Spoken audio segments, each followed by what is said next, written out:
जैसे कि आप सभी जानते हैं कि सुप्रीम कोर्ट ने ट्यूसडे को नीट यूजी 2024 का रीटेस्ट डिमांड करने को इनकार कर दिया है, क्योंकि एग्जाम के सिस्टमैटिक फेलियर का कोई एविडेंस नहीं मिला। साथ ही आईआईटी दिल्ली ने फिजिक्स के एक कंट्रोवर्शियल क्वेश्चन का सही जवाब ऑप्शन 4 को कंफर्म किया है। इसका मतलब ये है कि मई 5 को हुए नीट यूजी एग्जाम के मार्क्स वैसे ही रहेंगे, लेकिन रिजल्ट में जरूर चेंजेस के बाद रैंक्स रिशफल होंगे। सुप्रीम कोर्ट के वर्डिक्ट अनाउंस करने के बाद union education minister Dharmendra Pradhan ने कहा था कि सुप्रीम कोर्ट कंक्लूजन्स के बेसिस पर एनटीए एक रिवाइज रिजल्ट्स आने वाले 2 दिनों में अपलोड करेगी, जिसका मतलब ये हुआ कि आईआईटी दिल्ली के सबमिट किए गए आंसर के बाद रिजल्ट्स में एक बार फिर से चेंज देखने को मिल सकता है। सुप्रीम कोर्ट में हुई नीट यूजी हियरिंग और उनकी कंक्लूजन्स के बाद जब स्टूडेंट्स से बात की गई तो पता चला कि इससे कई टॉपर्स के रिजल्ट में एक ड्रास्टिक चेंज देखने को मिल सकता है। सिर्फ इतना ही नहीं, कई स्टेट्स को नीट स्क्रैप करने की बातें करते हुए भी देखा गया है। तो आइए देखते हैं कि कैसे सुप्रीम कोर्ट वर्डिक्ट ने स्टूडेंट्स और बाकी लोगों पर इसका इम्पैक्ट डाला है। सबसे पहले बात करते हैं स्टेट्स की। आप तो जानते हैं कि कई स्टेट्स अब एनटीए द्वारा नीट के एग्जाम कंडक्ट करवाने से खुश नहीं है। वेस्ट बंगाल की रूलिंग तृणमूल कांग्रेस ने वेडनेसडे को लेजिस्लेटिव असेंबली में एक रेजोल्यूशन मूव किया है,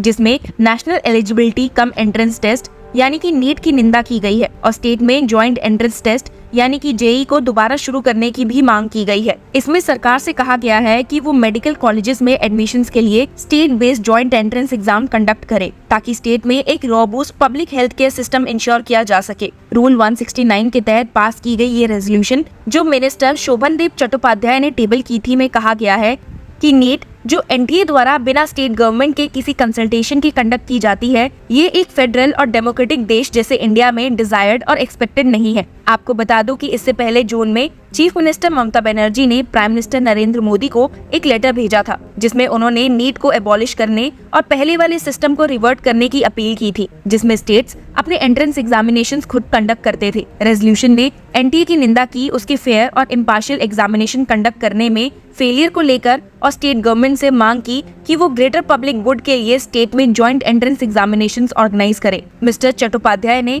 इस साल की नीट एग्जामिनेशन में करप्शन का आरोप लगाया और कहा कि ये एजुकेशन सिस्टम में सबसे बड़ी करप्शन थी। डिस्कशन में भाग लेते हुए एजुकेशन मिनिस्टर बर्त्या बासु ने भी कहा कि नीट ने 24 लाख एग्जामिनीज के भविष्य को खतरे में डाल दिया है। मिनिस्टर ने कहा कि प्राइम मिनिस्टर नरेंद्र मोदी ने नीट का विरोध किया था जब वो गुजरात के चीफ मिनिस्टर थे। मिस्टर बासु ने जोड़ा कि 2016 से पहले जब स्टेट्स मेडिकल कॉलेजेस के एंट्रेंस एग्जाम कंडक्ट करती थी, तब इरेगुलरिटीज का कोई आरोप नहीं थे। इसी के साथ उन्होंने बताया कि केरला, तमिलनाडु और कर्नाटका जैसे दूसरे स्टेट्स ने भी ये मांग की है और सेंटर को तुरंत इस पे फैसला लेना चाहिए। हालांकि बीजेपी लेजिस्लेटर्स ने इस रेजोल्यूशन का विरोध किया। डिबेट में भाग लेते हुए बीजेपी लेजिस्लेटर शंकर घोष ने कहा कि तृणमूल कांग्रेस को एजुकेशन सिस्टम में इरेगुलरिटीज या करप्शन पर बोलने का कोई मॉरल अधिकार नहीं है, खासकर तब जब central agencies state run schools में रिक्रूटमेंट स्कैम की छानबीन कर रही है। बीजेपी चीफ व्हिप ने कहा कि ट्रांसपेरेंसी और तृणमूल कांग्रेस एक साथ नहीं चल सकते, लेकिन फिर भी रेजोल्यूशन को वॉइस वोट के साथ पास कर दिया गया। आपको तो मालूम है कि पिछले महीने तमिलनाडु लेजिस्लेटिव असेंबली ने भी एक रेजोल्यूशन पास किया था, जिसमें सेंटर से नीट को स्क्रैप करने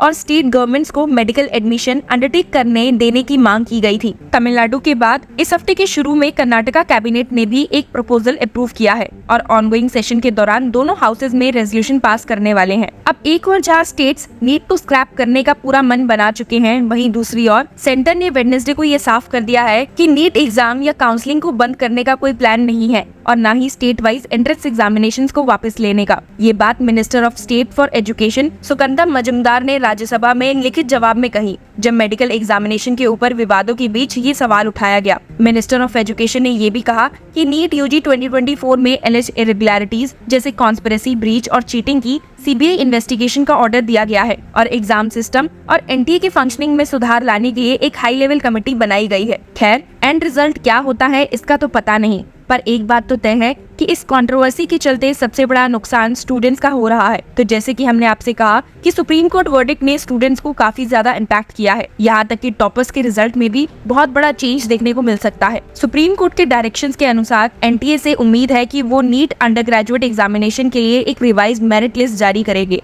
ये कदम 44 एग्जाम टॉपर्स को प्रभावित करेगा, जो अपने रैंक्स में कम से कम 88 पोजीशन का स्लिप देख सकते हैं। जून 4 को अनाउंस हुए रिजल्ट्स में 67 कैंडिडेट्स ने परफेक्ट 720 मार्क्स स्कोर किए थे और टॉप स्पोर्ट के लिए टाई किया था। इनमें से 6 को एक्स्ट्रा मार्क्स दिए गए थे। एग्जामिनेशन के दौरान इन्विजिलेटर की गलती के कारण और टाइम वेस्ट होने के लिए कंपनसेट करने के लिए। इसी के अलावा 44 स्टूडेंट्स को टॉप स्पॉट मिला था क्योंकि उन्होंने बेसिक्स फिजिक्स क्वेश्चन के गलत आंसर को मार्क किया और ग्रेस मार्क्स के रूप में मार्क्स प्राप्त किए। जबकि एनटीए ने 44 कैंडिडेट्स को एडिशनल 5 मार्क्स देने पर सहमति दिखाई थी क्योंकि उन्होंने गलत आंसर मार्क किया था जो उनकी पुरानी class 12 NCERT science text book में एक एरोनियस रेफरेंस पर आधारित था। पर सुप्रीम कोर्ट ने फैसला किया कि सिर्फ एक ही एक्यूरेट आंसर होगा और जो भी इसके अलावा रिस्पॉन्ड करेगा उसे मार्क्स नहीं मिलेंगे। इसका मतलब ये है कि 44 कैंडिडेट्स अब 720 में से 715 मार्क्स के साथ रिवाइज स्कोर्स प्राप्त करेंगे। बाकी बचे 14 कैंडिडेट्स जिन्हें 720 मार्क्स मिले हैं और जो 70 से 720 में से 716 मार्क्स पाए हैं, इन 44 को अब उनके बाद रैंक किया जाएगा। एक सोर्स ने कहा है कि इसका मतलब ये है कि उनका रैंक मोस्टली 88 के बाद होगा और शायद हंड्रेड्स में भी हो सकता है। जब स्टूडेंट से इस बारे में बात की गई जो नीट यूजी 2024 में बैठे थे, तो एक स्टूडेंट ने कहा that we expected filtration of the wrongdoers if not a retest. दूसरे स्टूडेंट ने, जिनका स्कोर 608 था, ने कहा है in the last 2 years I had work quite hard and ended up not getting what I think I deserve. I think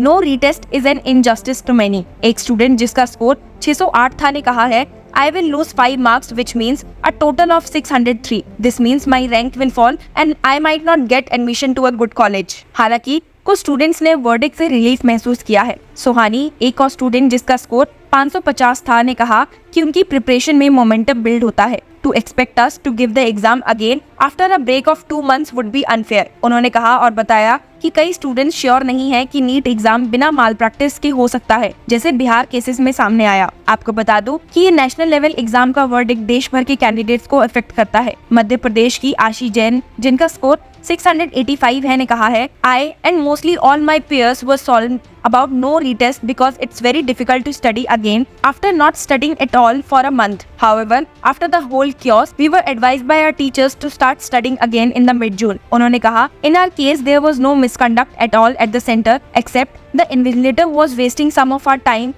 That's normal as told by our teachers. Students who have actually been working hard since the last 2-3 years should not be giving an exam again. तो आप देख ही सकते हैं कि students community का supreme court verdict पर divided stand है। Most students relieved है कि एडमिशन और काउंसलिंग फॉर मेडिकल कॉलेजेस जल्दी शुरू हो जाएंगी बिना एकेडमिक कैलेंडर को डिले किए। एनटीए से भी एक्सपेक्टेड है कि फाइनल रिजल्ट्स जल्दी डिक्लेयर होंगे नेसेसरी चेंजेस के साथ। पर कुछ स्टूडेंट्स अब अपने अपडेटेड स्कोर और उनके रैंक पर इम्पैक्ट के लिए कंसर्न्ड है। तो क्या हमें अब इस बारे में रिव्यू पिटीशंस भी देखने को मिल सकती हैं? आपको क्या लगता है? Tell us in the comments and keep supporting Law chakra.